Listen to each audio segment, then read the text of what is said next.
Antes de que Chicago se convirtiera en una ciudad gobernada por sindicatos, antes de que la palabra mafia significara algo concreto, existía un lugar donde el poder crecía silenciosa, casi invisiblemente. No creció del fuego cruzado o de la leyenda. Creció del suelo fértil de la negligencia, la corrupción sistémica y la conveniencia política. Chicago, a principios del siglo XX, no era un campo de batalla para pandillas. Era un mercado en expansión y sin regulaciones. En esta ciudad, el vicio no era perseguido por la ley, sino gestionado como una mercancía. El crimen no era un enemigo del sistema, era una de sus funciones principales. Este fue el crisol crudo e industrial que produjo a Big Jim Colosimo. Mucho antes de que su nombre se susurrara con una mezcla de miedo y admiración, la ciudad de Chicago ya estaba preparando el terreno para hombres con sus instintos específicos. La ciudad se había expandido más rápido que su conciencia. La inmigración inundaba sus calles fangosas, la industria consumía su cielo gris y la política se pudría de adentro hacia afuera.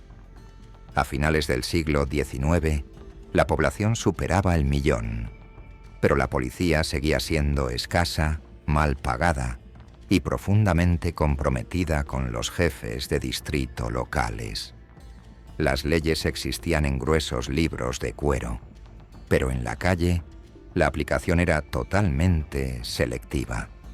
La moralidad se predicaba desde los púlpitos, pero el beneficio dictaba la realidad de la acera. La prostitución, los juegos de azar y el alcohol ilícito no se ocultaban en las sombras. Eran tolerados y regulados en la práctica, sino en la ley, por aquellos que tenían las llaves de la ciudad. Los funcionarios municipales habían aprendido al principio que intentar eliminar el vicio solo lo llevaba a la clandestinidad, donde se volvía más difícil de controlar y mucho menos rentable para la maquinaria. La solución era más simple: concentrarlo, cercarlo, grabarlo extraoficialmente a través de una red de apretones de manos y sobres. Chicago no inventó este enfoque de la corrupción municipal, pero lo perfeccionó hasta convertirlo en una forma de arte. A finales del siglo XIX, distritos enteros fueron designados discretamente para el vicio. Esto no fue un accidente geográfico o una expansión urbana. Fueron creaciones políticas deliberadas. Estas eran calles donde los burdeles podían operar sin temor a interferencias y tabernas que nunca se molestaban en cerrar sus puertas. Las salas de juego pagaban sus cuotas a los capitanes de distrito y permanecían abiertas año tras año, mientras las patrullas policiales pasaban sin siquiera una segunda mirada. Los jueces desestimaban los cargos con rutinaria eficiencia, y los concejales se aseguraban de que las personas correctas estuvieran protegidas, mientras que las personas incorrectas, aquellas que no pagaban, eran arrestadas. El primer distrito, First Ward, fue el más importante de estos ecosistemas de vicio. Ubicado justo al sur y al oeste del distrito de negocios del centro, era un lugar donde la industria, la pobreza y el vicio chocaban en una nube de humo de carbón. Contenía los patios de trenes de la ciudad, fábricas enormes, cantinas abarrotadas, hostales de mala muerte y algunos de los burdeles más notorios del medio oeste estadounidense. También era el distrito políticamente más poderoso de Chicago, controlado durante décadas por dos hombres que entendían la mecánica de la corrupción mejor que nadie en el continente. Michael Hinky Dink, Kenna y John Bathhouse John Coughlin no gobernaban a través de la ideología o la simple intimidación. Gobernaron a través de la prestación de servicios. Proporcionaban votos para el partido, protegían los negocios locales y resolvían los problemas diarios de los pobres. A cambio, tomaban su parte de cada dólar. Su genialidad no estaba en la brutalidad, sino en la organización. Construyeron una maquinaria política donde todos se beneficiaban lo suficiente como para seguir siendo intensamente leales. Para los miles de inmigrantes que llegaban a Chicago, especialmente aquellos de las regiones del sur de Italia, este ambiente les resultaba extrañamente familiar. Calabria, la región que muchos llamaban hogar, había sido definida durante mucho tiempo por la pobreza sistémica, el aislamiento geográfico y una profunda desconfianza hacia cualquier autoridad oficial. La tierra allí era dura y las oportunidades eran escasas. La supervivencia dependía enteramente de los lazos familiares, la lealtad al clan y la adaptabilidad. Gobernantes extranjeros habían pasado por Calabria durante siglos, dejando tras de sí una población que aprendió a depender de sí misma en lugar de gobiernos distantes e indiferentes. En ese mundo, el bandidaje y las estructuras de poder informales no eran desviaciones del orden social, eran los únicos sustitutos de este. Cuando los jóvenes inmigrantes italianos bajaron de los trenes en el corazón de Chicago, no encontraron un corte limpio con el viejo mundo. Encontraron una versión más grande, ruidosa y agresiva del mundo que habían dejado atrás. Los barrios donde se asentaron estaban superpoblados e insalubres. La basura se acumulaba en los callejones estrechos. Los caballos ensuciaban las calles empedradas y las alcantarillas a menudo se filtraban en los sótanos. Familias enteras compartían habitaciones individuales y sin ventanas, y los trabajos disponibles eran brutales, peligrosos y mal pagados. Las barreras del idioma los aislaban de cualquier oportunidad real o protección legal. Para sobrevivir, dependían unos de otros y de cualquiera que pudiera navegar el complejo sistema estadounidense en su nombre. Este fue el entorno exacto que moldeó a Vincenzo Colosimo.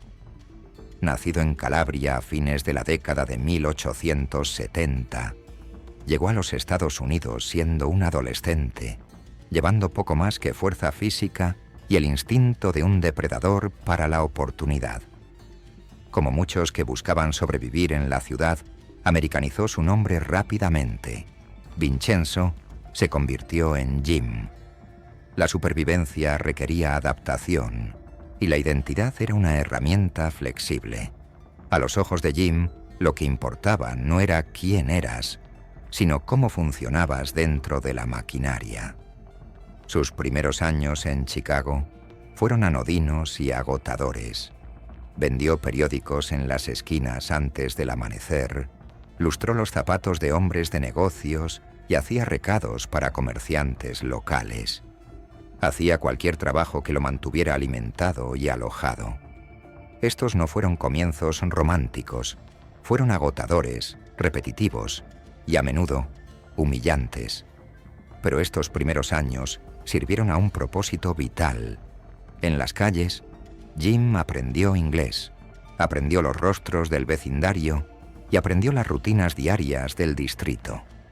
Aprendió dónde fluía el dinero libremente y dónde se estancaba en los bolsillos de los codiciosos. También aprendió las reglas que realmente importaban y las leyes que debían ser ignoradas. Los distritos de luz roja de Chicago no le estaban ocultos, eran inevitables. Las prostitutas solicitaban abiertamente en las calles y los salones operaban sin pausa, día y noche. Vio que las redadas policiales eran actos performativos de teatro, no medidas disruptivas de justicia. Todos en el distrito entendían los límites invisibles.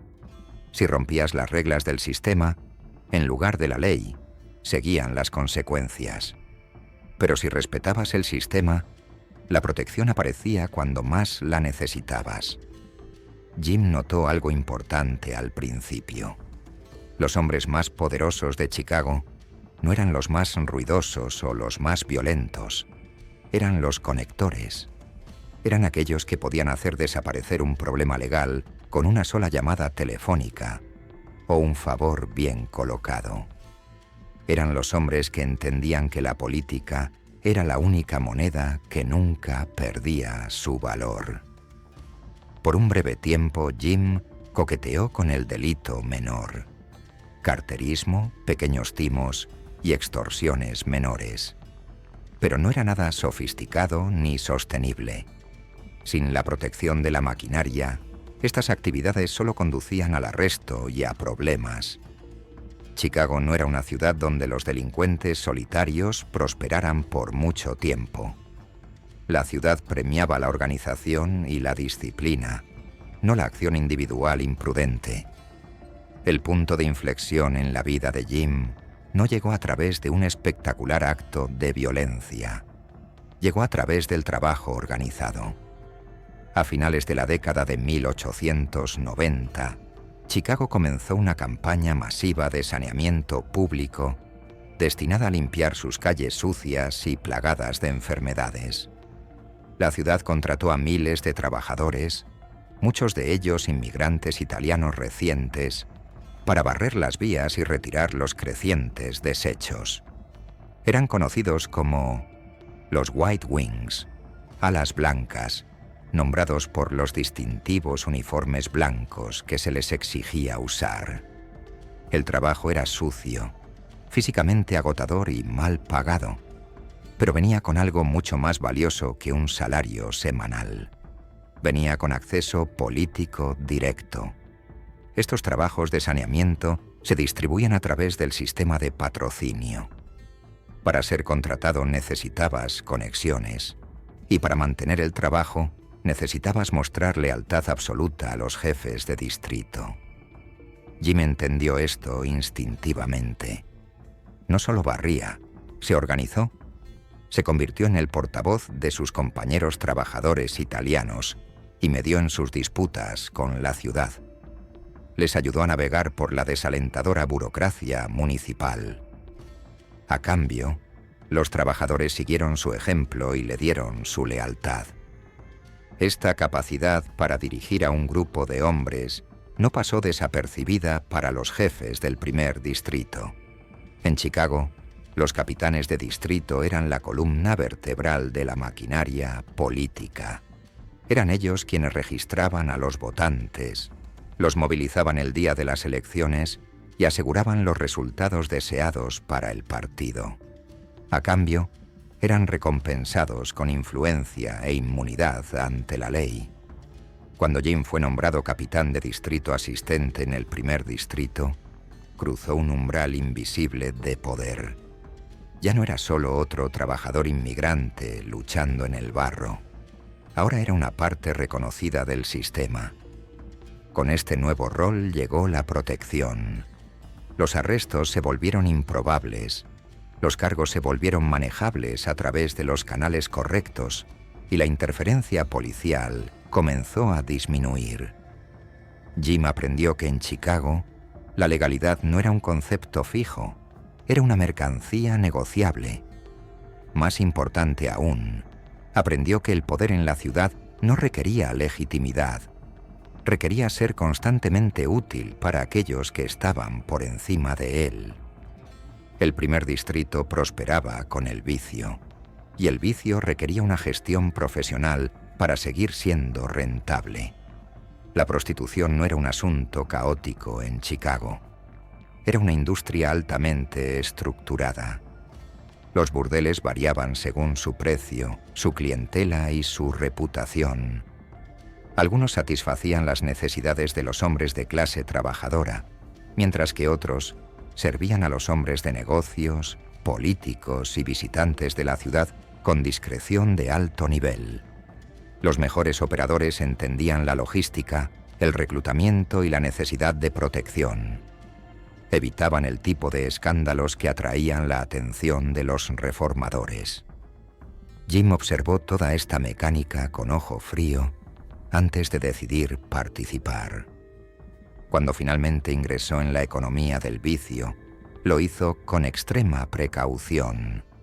Se alineó con figuras establecidas en lugar de desafiarlas. No se extralimitó y no provocó competencia innecesariamente. Su primer gran paso en el negocio fue tan personal como profesional. Se casó con Victoria Moresco, una experimentada madame que ya gestionaba una operación exitosa. Esta no fue una unión romántica de corazones, fue una fusión estratégica de activos. A través de Victoria, Jim obtuvo acceso inmediato a la mecánica interna del negocio de los burdeles, gestión de clientes, movimiento de trabajadoras y las estructuras salariales necesarias. Aprendió las expectativas de la policía y se dio cuenta de que la explotación por sí sola era ineficiente.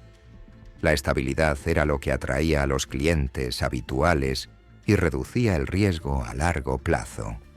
A diferencia de muchos otros operadores, Jim evitó la crueldad excesiva, no por compasión, sino por un cálculo frío. La violencia y los clientes drogados causaban investigaciones no deseadas. Las desapariciones causaban rumores y calor, atención policial. Una operación fluida y profesional siempre fue más rentable que una brutal y caótica. A principios de la década de 1900, Jim Colosimo ya no era un mero observador. Era un participante de pleno derecho con profundo aislamiento político. Sus negocios se expandieron uno por uno, cada uno protegido e integrado en el ecosistema más grande de la maquinaria del primer distrito. El dinero fluía hacia arriba a los jefes, los favores fluían hacia abajo a los trabajadores, y Jim se mantenía cómodo y seguro en el medio. En este momento, Chicago aún no había producido el crimen organizado moderno. No había sindicatos nacionales o comandos centralizados. En cambio, había corredores de poder localizados que entendían su entorno específico íntimamente. Jim Colosimo se estaba convirtiendo rápidamente en el más exitoso de todos ellos. No ascendió porque fuera más violento que sus rivales. Ascendió porque estaba más alineado con las estructuras de poder reales de la ciudad. Estaba alineado con los políticos, los sindicatos laborales y la economía del vicio. Entendió que el crimen por sí solo era frágil y temporal, pero el crimen apoyado por la maquinaria política era permanente e intocable. Esta realización fue el fundamento inquebrantable de su creciente poder. Para cuando su nombre comenzó a circular más allá de los límites del primer distrito, Jim ya había internalizado la lección más importante que Chicago podía enseñar. La supervivencia no pertenecía al más audaz o al más fuerte, pertenecía a aquellos que se hacían indispensables para la ciudad. La ciudad de Chicago no temía a hombres como Colosimo, los requería para funcionar. Y en ese oscuro requisito se plantaron las primeras semillas de su dominio total. Para cuando Jim Colosimo había asegurado su posición dentro del primer distrito, ya no necesitaba probar los límites de la ciudad. Los entendía íntimamente. Chicago había revelado sus reglas ocultas y Jim las había aceptado sin una sola ilusión. Se dio cuenta de que el crimen no necesitaba esconderse en las sombras para sobrevivir. Simplemente necesitaba comportarse y seguir siendo predecible. El poder en el mundo de Jim no necesitaba anunciarse con un rugido.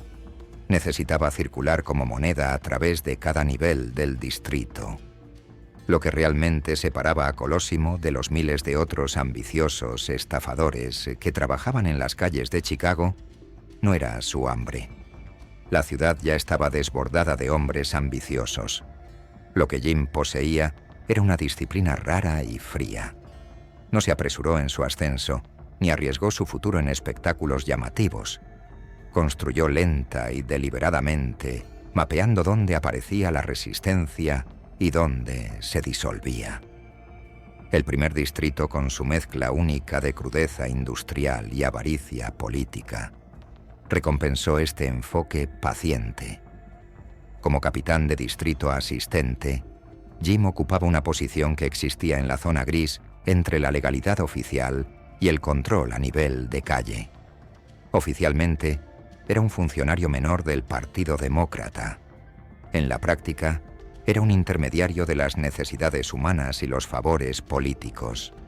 Cuando los inmigrantes italianos acudían a él con problemas que la ciudad ignoraba, pérdida de empleos, parientes arrestados o multas imposibles, Jim intervenía. A veces la solución era una simple llamada telefónica a un juez. A veces era un destello de dinero en efectivo o un susurro al sargento adecuado. Cada favor que concedía creaba una pesada obligación, y cada obligación se solidificaba en una lealtad profunda e inquebrantable. Esto no era corrupción como caos, era corrupción como una forma de administración, donde el orden siempre era más rentable que el miedo. Jim sabía que un hombre asustado podría cumplir una vez, pero un hombre dependiente cumpliría para siempre. Mientras otros criminales se enfocaban en el beneficio inmediato de un robo o un atraco, Jim se enfocaba en la infraestructura del poder, trabajadores, votos y coordinación. Entregó la participación de votantes el día de las elecciones con una eficiencia maquinal que los concejales de la ciudad no podían ignorar. Kenna y Coughlin no promovían a los hombres por sentimentalismo. Promovían a aquellos que producían resultados, y Jim los producía consistentemente. Con este aislamiento político de alto nivel, llegó la oportunidad de escalar su negocio más lucrativo: el vicio. La prostitución había existido en Chicago desde que se trazaron las primeras calles fangosas, pero rara vez se había consolidado en un sistema. Las madames independientes operaban casas pequeñas y aisladas, a menudo chocando con la policía o entre ellas, en un desorden desorganizado. Jim vio la ineficiencia masiva donde otros solo veían riesgo. Entendió que la escala reducía la exposición si se manejaba correctamente. A través de su matrimonio con Victoria Moresco, Jim entró de lleno en el negocio, confiando en su experiencia práctica y sus conexiones. Victoria entendía las realidades diarias de manejar a las mujeres, los clientes exigentes y los pagos de protección. Jim no socavó su experiencia, la absorbió, agregando su propia influencia política a su conocimiento operativo. Sus operaciones no eran extravagantes ni ruidosas. Estaban diseñadas para ser aburridamente confiables. Los burdeles de Colosimo desarrollaron una reputación de seguridad. Los clientes no eran drogados, robados o sometidos a la violencia común en otros distritos.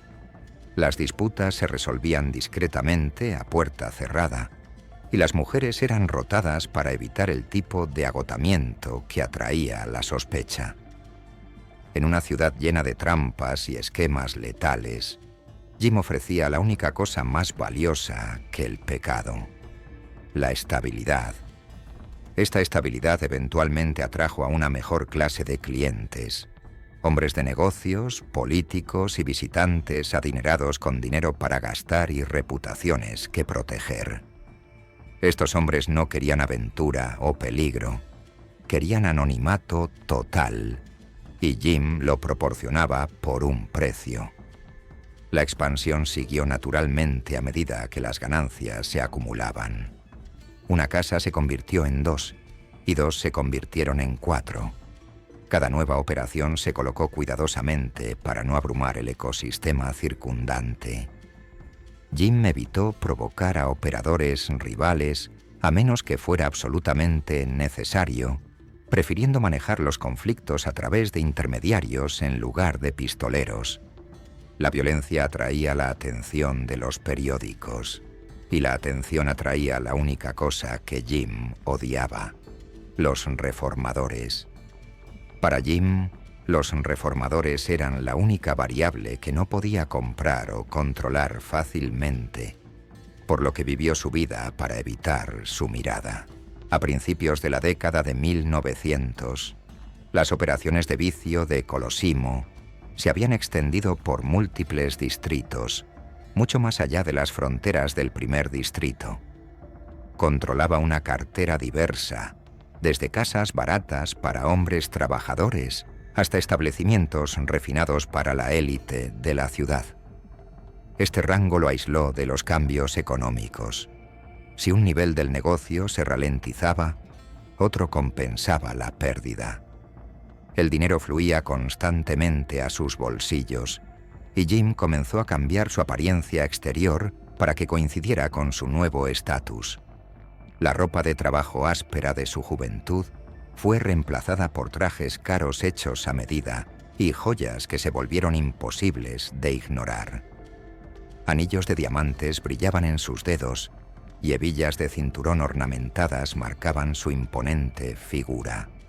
Su apodo evolucionó junto con su guardarropa. Big Jim se refería a su presencia física, pero Diamond Jim, Jim el Diamante, reflejaba su inconfundible muestra de éxito. Esto no era vanidad solamente. En el mundo del poder de Chicago, era una forma deliberada de enviar un mensaje. La visibilidad era una forma de moneda. Jim quería que todos supieran quién era, incluso si no conocían los detalles de lo que hacía. Su apariencia anunciaba que estaba establecido, protegido y prácticamente intocable por la ley. Al mismo tiempo, Jim comenzó a invertir en la apariencia de legitimidad para proteger aún más sus operaciones. Abrió salones de billar y cantinas que operaban abiertamente. Estos negocios servían para lavar dinero y crear puntos de reunión públicos. Difuminaban la línea entre el vicio del inframundo y la respetabilidad del mundo superior. Cuando los hombres entraban en los establecimientos de Colosimo, entraban en un territorio neutral donde criminales, jueces y hombres de negocios coexistían. La joya de la corona de estas empresas fue el legendario Colosimo's Café en South Wabash Avenue. Contaba con una decoración lujosa, buena comida y música en vivo, específicamente selecciones de ópera curadas personalmente por Jim. El café se convirtió en un símbolo de convergencia, un lugar donde los mundos de la ciudad se rozaban sin ninguna sensación de incomodidad. Los jueces cenaban allí junto a los gánsteres, y los concejales celebraban reuniones mientras los cantantes de ópera actuaban de fondo. La presencia de un grupo validaba al otro. Si un juez estaba cenando allí, todos asumían que el establecimiento estaba sancionado por poderes superiores. Jim presidía este espacio como un anfitrión amable, en lugar de un tirano, saludando a los invitados calurosamente y recordando cada nombre. Rara vez levantaba la voz, y la atmósfera que curaba sugería un control total sin necesidad de coerción. Pero detrás de esta elegancia se encontraba una red de influencia que se extendía profundamente en la infraestructura de la ciudad. El control de Jim sobre los sindicatos laborales se convirtió en una herramienta vital. Entendía cómo funcionaban los sindicatos y cómo podían ser redirigidos para obtener ganancias. Colocó ejecutores en posiciones estratégicas, presionó al liderazgo sindical y desvió fondos con tranquila precisión. Las huelgas podían ser alentadas o prevenidas, dependiendo de quién estuviera pagando por el resultado. Esto no era ideológico, era logístico. Controla el trabajo y controlas la construcción y el transporte de la ciudad. Para cuando la prensa comenzó a llamar a Jim el «Señor del Vicio de Chicago», el título ya era una subestimación de su alcance real. Ya no solo gestionaba la prostitución, estaba coordinando los mismos sistemas que mantenían a Chicago en movimiento. Sin embargo, a pesar de su éxito masivo, Jim seguía siendo un hombre cauteloso. Había visto a otros operadores caer porque crecieron demasiado rápido o se negaron a pagar sus cuotas. Evitó sus errores al permanecer predecible. La previsibilidad era su escudo definitivo contra el caos de las calles. Este escudo pronto sería puesto a prueba por la aparición de la mano negra. una amenaza que no seguía las reglas establecidas del distrito.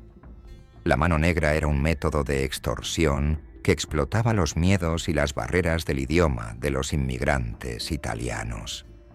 Para alguien del estatus de Jim, las cartas amenazantes y las demandas de dinero en efectivo eran un desafío directo a su autoridad.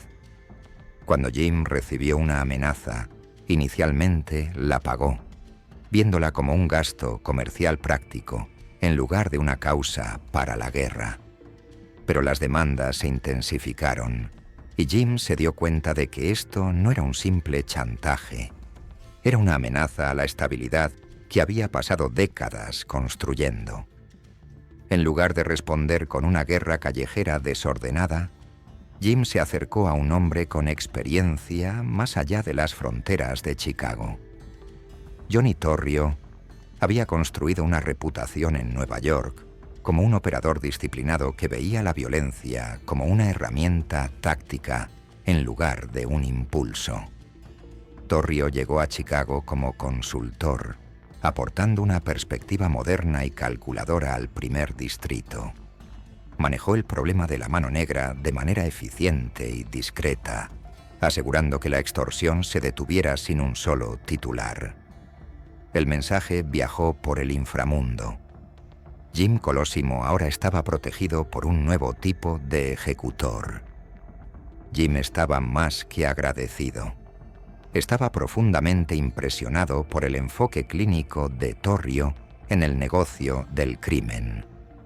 Elevó a Torrio a segundo al mando, una decisión pragmática que le permitió a Jim concentrarse en sus propias comodidades mientras Torrio manejaba los detalles. Jim entendió sus propios límites. Era un constructor y un organizador, pero carecía de la capacidad para la violencia táctica que el futuro pronto exigiría. Torrio lo complementaba perfectamente, y con Torrio vino un joven ejecutor llamado Al Capone. Al principio, Capone era solo otro soldado confiable que hacía recados y hacía cumplir las reglas en un segundo plano. Jim no le prestó mucha atención al joven. Se sentía seguro en el sistema que había creado. Durante años, el arreglo funcionó perfectamente. El dinero aumentaba, el poder se consolidaba y los distritos de vicio de Chicago operaban con notable fluidez. Pero la seguridad eventualmente engendró un peligroso nivel de comodidad. La vida personal de Jim comenzó a cambiar. Se divorció de Victoria Moresco y se casó con Dale Winter, una joven corista que representaba un mundo muy alejado del vicio. Comenzó a pasar más tiempo lejos de las operaciones diarias, delegando decisiones críticas a Torrio y Capone. Jim creía que su sistema estaba completo y que su dominio era permanente. No veía ninguna razón para arriesgar la exitosa fórmula que había pasado toda una vida perfeccionando. Pero esa misma satisfacción, esa creencia de que el mundo dejaría de cambiar solo porque él había ganado, eventualmente resultaría fatal. Para fines de la década de 1900, Jim Colosimo había cruzado un umbral que pocos hombres alcanzan y casi ninguno reconoce mientras está parado sobre él. Ya no era meramente poderoso. Estaba establecido, su autoridad tan incuestionable y sus operaciones tan estrechamente tejidas en las rutinas de Chicago, que eliminarlo habría requerido desmantelar todo el sistema político de la ciudad. Este fue como el periodo en el que Big Jim dejó de construir y comenzó a mantener, cambiando su enfoque de la lucha de la escalada a las comodidades de la cima. Para los forasteros y periodistas de la época, parecía un triunfo total, pero para aquellos inmersos en la maquinaria de Chicago, era algo más sutil y mucho más peligroso. Colosimo se había convertido en un elemento fijo del paisaje, y en una ciudad tan inquieta como Chicago, los elementos fijos que no se mueven, eventualmente, se convierten en obstáculos. Su imperio ahora descansaba sobre 3 pilares inamovibles: cada uno reforzando al otro con una eficiencia tranquila y clínica. La prostitución seguía siendo la base fundamental. El juego se expandía constantemente en un segundo plano y la protección política aseguraba una estabilidad permanente. Ninguno de estos pilares existía de forma aislada. Formaban un circuito cerrado de ganancias e influencia donde Jim se sentaba en el centro, ya sin necesidad de emitir órdenes diarias, sino simplemente estableciendo expectativas para el distrito. Se estimaba que en esta etapa, Colosimo controlaba o influía en más de 200 burdeles en toda la ciudad. Estos establecimientos iban desde cunas rudimentarias de $1 para trabajadores, hasta casas de lujo con revestimiento de caoba que atendían a los hombres más ricos e influyentes de la ciudad. Esta diversidad fue un golpe de genialidad de mercado. Jim entendió instintivamente que el vicio no pertenecía a una sola clase social. El deseo cruzaba todas las fronteras económicas, y Jim se aseguró de que las ganancias lo siguieran en cada nivel de la escalera. Sus operaciones se gestionaban con una precisión logística que rivalizaba con las corporaciones legítimas de la ciudad. Las mujeres rotaban entre casas para evitar sospechas policiales y prevenir la fatiga del cliente. Los gerentes reportaban las ganancias con la regularidad de los cajeros de banco, y los pagos de protección se entregaban en un horario que nunca vacilaba. Los problemas se resolvían antes de que pudieran escalar a los periódicos. Si un cliente causaba problemas, era retirado con discreción profesional. Si una trabajadora violaba las reglas, era reasignada sin una escena pública. El sistema funcionó porque minimizaba la única cosa que el mundo superior no podía tolerar: la imprevisibilidad. En una ciudad donde el caos era el lenguaje común de las calles, Jim vendía la rara mercancía de la fiabilidad. Los nuevos operadores que ingresaban a Chicago no soñaban con desafiarlo abiertamente. En cambio, se acercaban a él, le presentaban sus respetos y se alineaban con su estructura existente. La resistencia se consideraba una pérdida de recursos cuando el alojamiento era tan fácilmente disponible y rentable. Al mismo tiempo, la influencia de Colosimo sobre el trabajo de la ciudad se profundizó hasta convertirse en un estrangulamiento. A través de la colocación estratégica de ejecutores leales, Jim y sus asociados se insertaron en sindicatos clave, particularmente aquellos dominados por la creciente población de inmigrantes italianos. Estas no fueron batallas de ideología, fueron frías tomas de control administrativas donde las cuotas se redirigieron y las decisiones se influenciaron sutilmente desde la parte trasera de la sala. El beneficio de este control fue enorme. Los proyectos de construcción requerían su cooperación, el saneamiento dependía de sus grupos de trabajadores y el transporte se basaba en su coordinación. Cuando los sindicatos cumplían, los negocios de la ciudad fluían sin problemas. Cuando no lo hacían, surgían retrasos y huelgas inesperadamente hasta que se pagaban los tributos adecuados. Jim rara vez necesitaba hacer una amenaza abierta, porque su influencia era entendida por todos, desde el capataz hasta el alcalde. Si bien la violencia seguía siendo una herramienta en su cinturón, ya no era central en su enfoque diario. Había alcanzado un nivel en el que se centraba en la diplomacia, la imagen y la continuidad.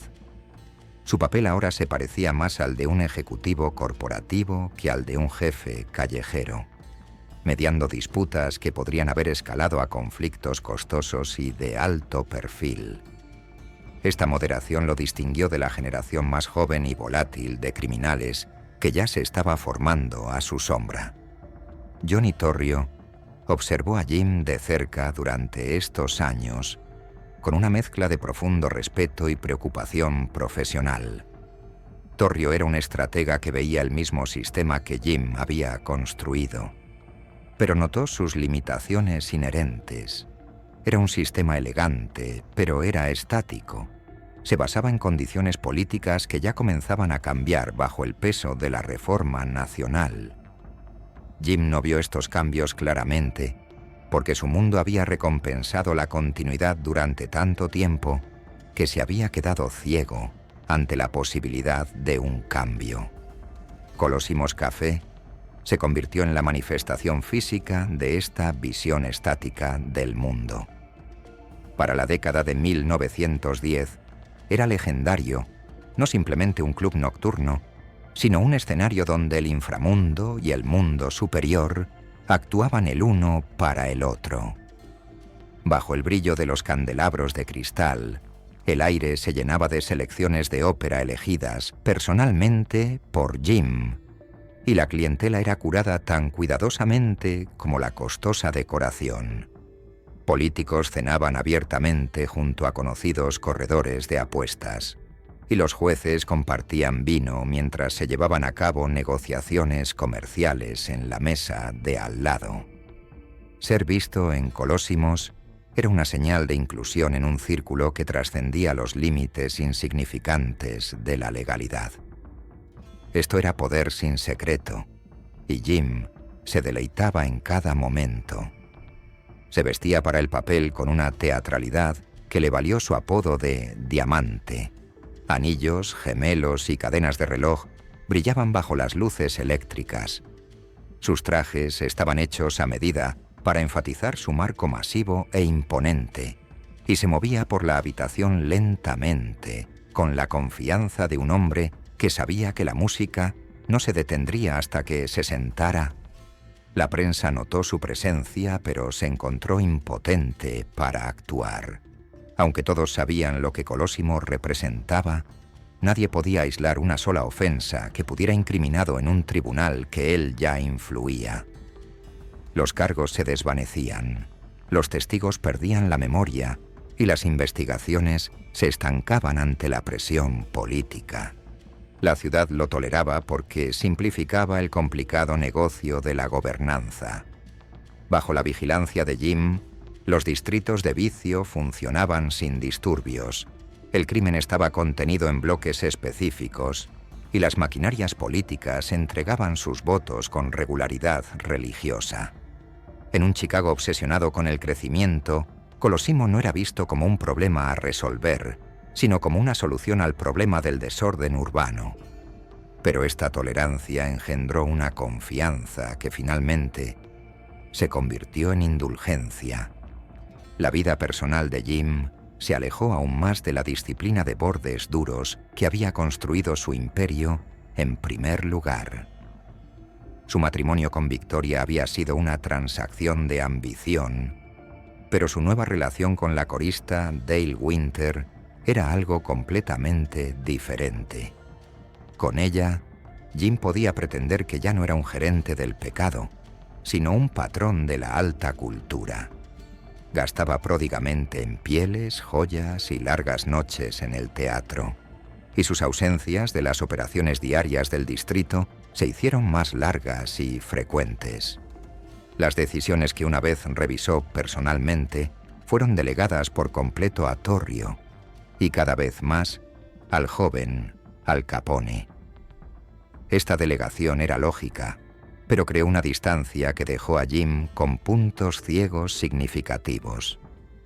Mientras Jim disfrutaba de los frutos de su trabajo, la economía criminal estaba evolucionando a un ritmo que él se negaba a reconocer. El juego se trasladó a casas de carreteras suburbanas fuera de los límites de la ciudad, y el control de las rutas de transporte comenzó a importar más que el control de vecindarios específicos. Torrio entendió esta evolución. Jim simplemente regresó a su rutina y su música. Creía que la violencia era una herramienta del pasado y que su estabilidad era permanente. Pero en Chicago, la estabilidad siempre ha sido condicional, y las condiciones estaban a punto de ser reescritas por la mano del gobierno federal. Para fines de la década de 1910, Jim Colosimo vivía dentro de una versión de Chicago que ya no existía, a pesar de que la fachada permanecía perfectamente intacta. Las calles le eran familiares, los rostros a su alrededor eran leales, y las ganancias de sus establecidos distritos de vicio seguían llegando con regularidad religiosa. Pero las placas tectónicas del poder se estaban reorganizando silenciosamente, y Jim ya no estaba posicionado en el epicentro del cambio.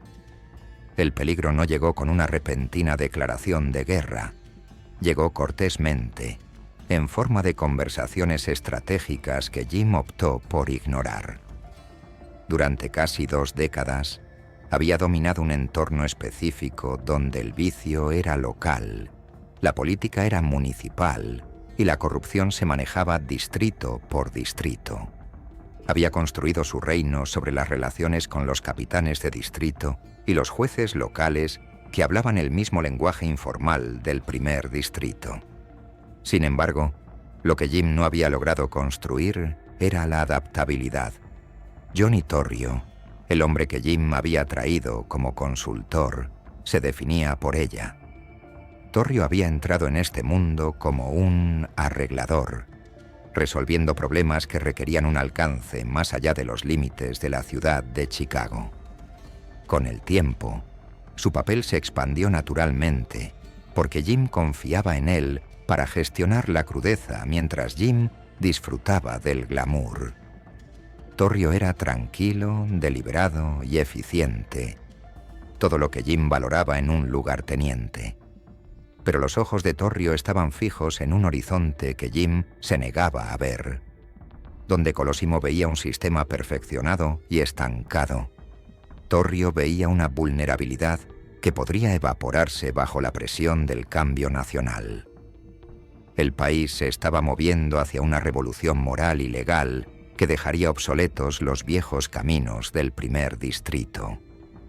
La prohibición ya no era una amenaza distante susurrada por los defensores de la templanza. Era una certeza que se acercaba respaldada por la autoridad federal. La 18ª enmienda y la ley Volstead no eran meros rumores, eran fechas en un calendario que señalaban el final de una era y el nacimiento violento de otra. Para Torrio, esta no era una cruzada moral, era la mayor transformación económica de la historia de Estados Unidos. La industria legal del alcohol estaba a punto de ser eliminada de la noche a la mañana, dejando una brecha en el mercado que representaba dinero a una escala que Chicago nunca había imaginado. El control del alcohol no sería una preocupación vecinal manejada por un capitán de distrito amigo. Requeriría redes de transporte masivas, protección política a través de líneas estatales y una voluntad de participar en una guerra de alto nivel con agentes federales. Torrio trató de hacer que Jim entendiera esto, hablándole como un socio y familiar de confianza. Describió los números y la logística, enfatizando que aquellos que se movieran primero para controlar el suministro dominarían la próxima generación del inframundo. Jim escuchó, asintió y luego se negó. Estaba cómodo. Sus burdeles y garitos de juego generaban ingresos constantes sin el calor del escrutinio federal. Para Jim, el contrabando de alcohol parecía un caos, un comercio volátil y peligroso que invitaría al tipo de atención que había pasado toda su vida evitando.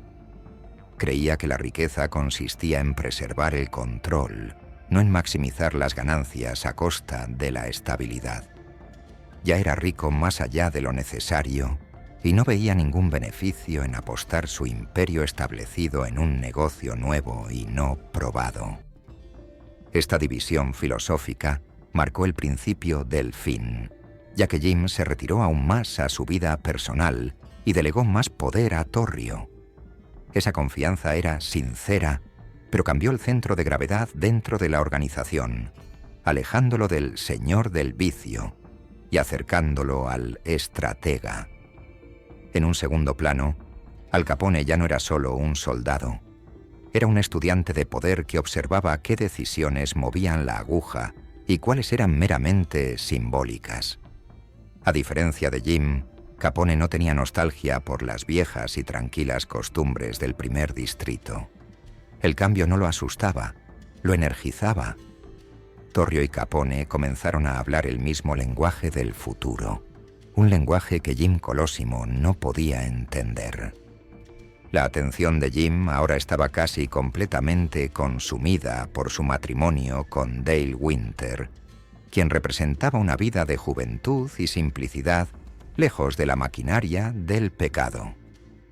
Mientras Jim ofrecía cenas lujosas y asistía a espectáculos, las decisiones críticas sobre el futuro de la organización se discutían en salas donde él no estaba presente.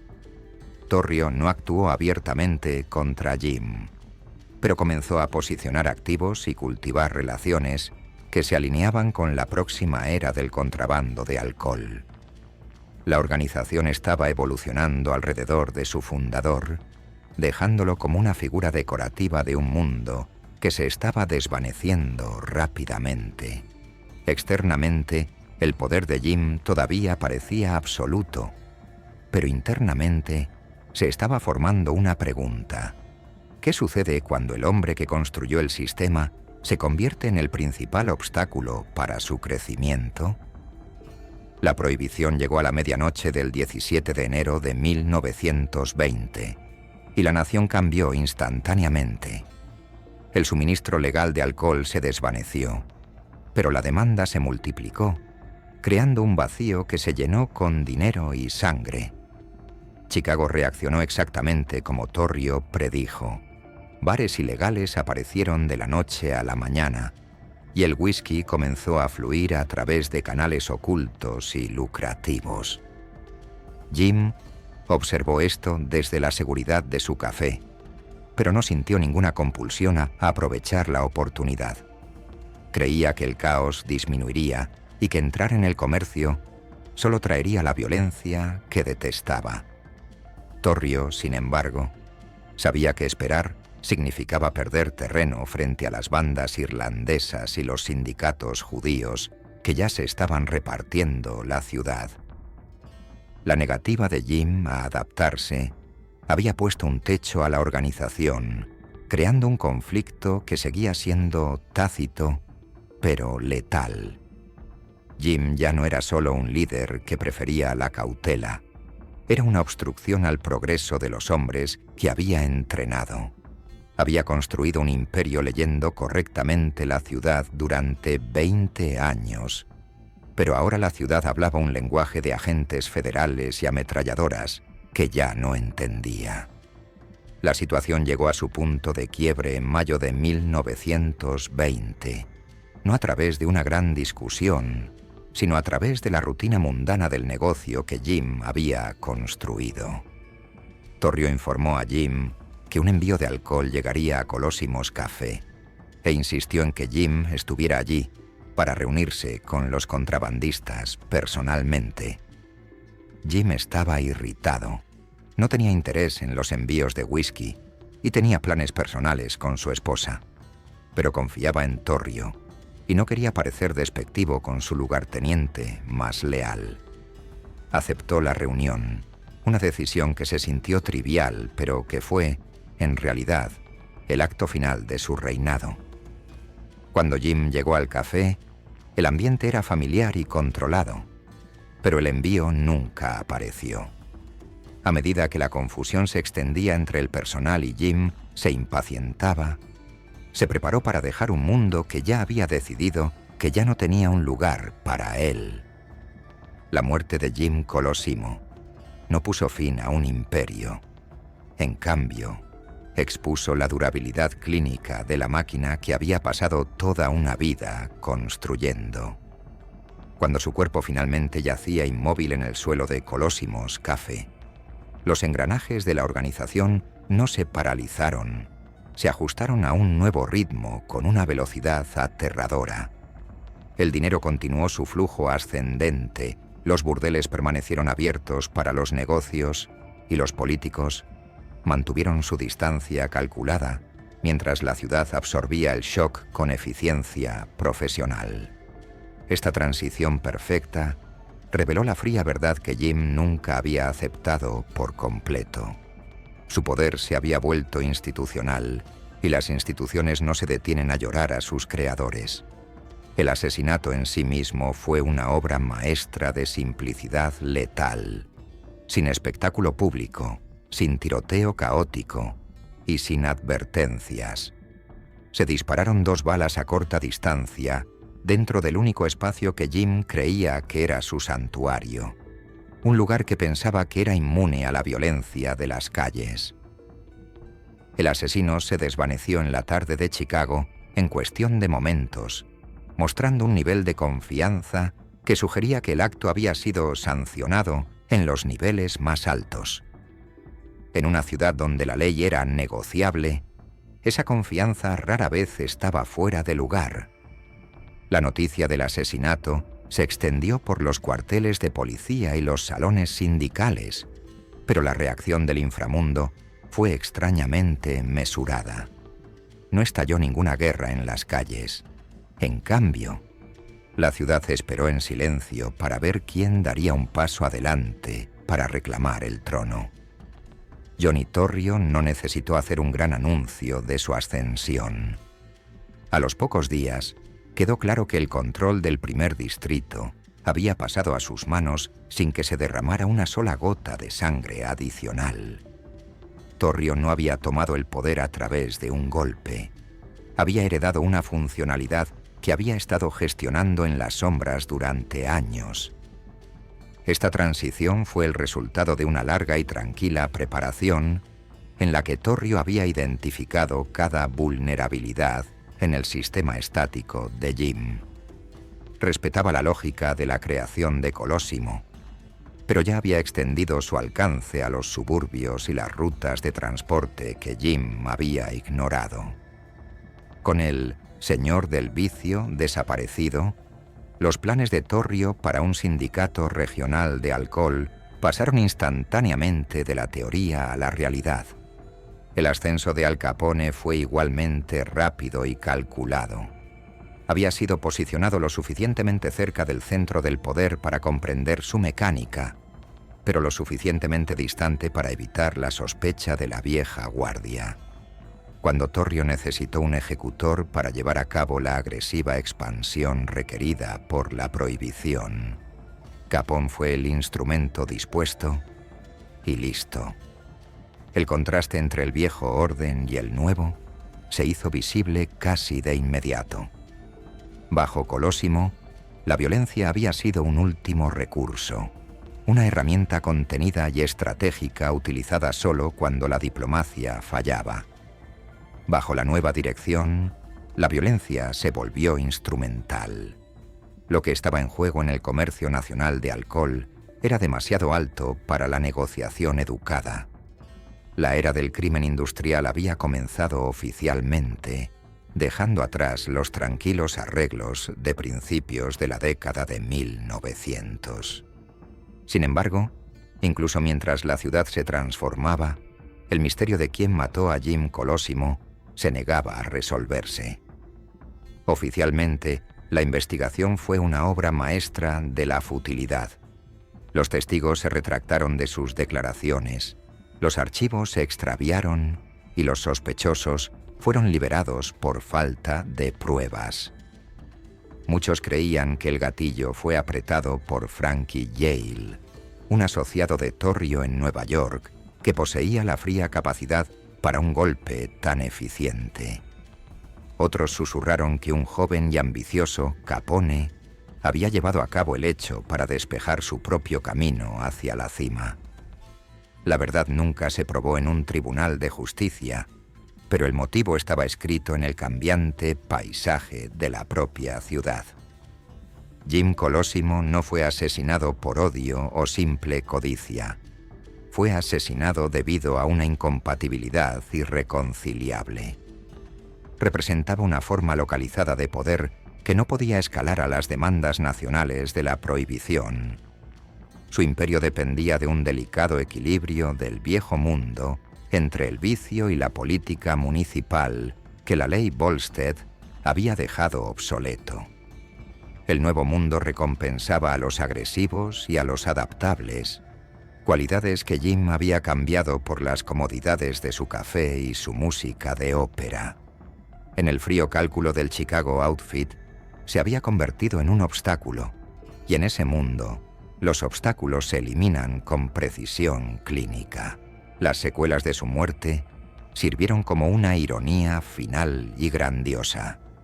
El funeral de Colosimo fue el más extravagante que la ciudad había visto. Miles de dolientes se alinearon en las calles, y los políticos marcharon al mismo paso que los mismos criminales que supuestamente perseguían. 2 bandas de música de metales tocaron mientras sus restos tachonados de diamantes eran llevados a la tumba por docenas de los corredores de poder de la ciudad. Fue una exhibición pública de respeto que rayó en una declaración de independencia de la ley. Sin embargo, incluso en este momento de gloria, la Iglesia le negó un entierro adecuado, marcándolo como un pecador público debido a su divorcio y su estilo de vida. La ciudad lo honró, la Iglesia lo rechazó y la ley permaneció en silencio. El misterio lo siguió incluso hasta su patrimonio. Si bien se creía que Jim era uno de los hombres más ricos de Estados Unidos, la mayoría de sus activos líquidos parecieron desaparecer en el momento en que murió. Grandes sumas de efectivo y bonos desaparecieron, lo que generó rumores de que el dinero había sido asegurado por Torrio por adelantado o escondido por el propio Jim en anticipación de problemas. Esta desaparición reflejó la realidad de su legado. Jim Colosimo no había construido un monumento a sí mismo. Había construido un sistema diseñado para funcionar sin él. Cuando el sistema evolucionó, absorbió su ausencia sin el menor temblor.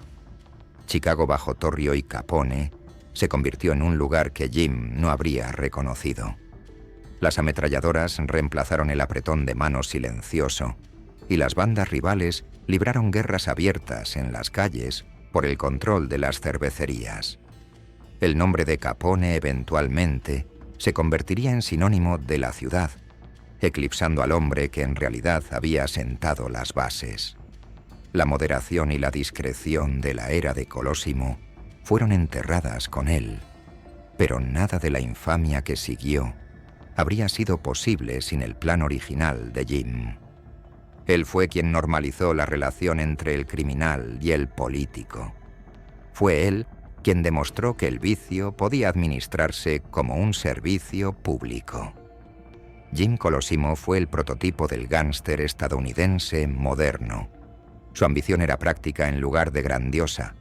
Quería control, quería comodidad y quería permanencia.